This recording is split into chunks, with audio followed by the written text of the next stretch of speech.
Tara, sama kayo sa aking mini vlog. Ngayong araw nga ay pupunta kami sa Tanay Rizal dahil doon nga gaganapin ang GSP Badge Fair. And kasali nga doon yung bunso ko. 5:30 pa lang yan mga Mars nung umalis kami sa school. Tinanong ko nga ang bunso ko kung saan niya gustong sumakay. Kung doon sa jeep kasama yung mga kaibigan niya or sa amin ng papa niya sa Badya. Mas pinili niya sumakay dun sa jeep at mas gusto niya daw kasama yung mga classmate niya. Samantalang nung maliit pa siya, lagi siya nakabuntot sa akin. Ngayon nga may sarili na rin siyang lakad. Pagdating nga namin sa venue, ay naupo lang kami saglit dun sa may gilid. Ang lawak nga ng school na to, kumpara dun sa pinapasukan ng bunso ko ngayon. Ang pangalan nga ng school nito ay Patricio Harin Memorial Elementary School dito sa Tanay. Hindi pa nga dito, doon pala, Baras nga pala kami.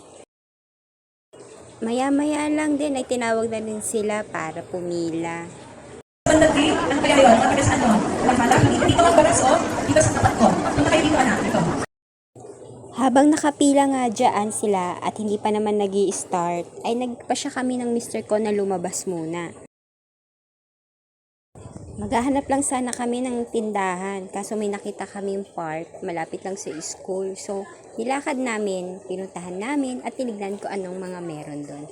Ipopost ko na lang sa separate video yung aming pamamasyal.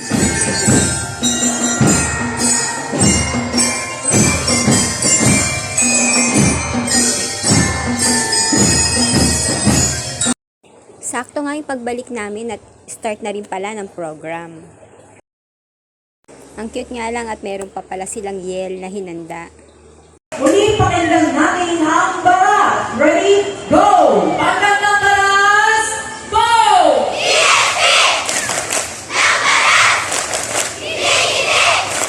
Waras!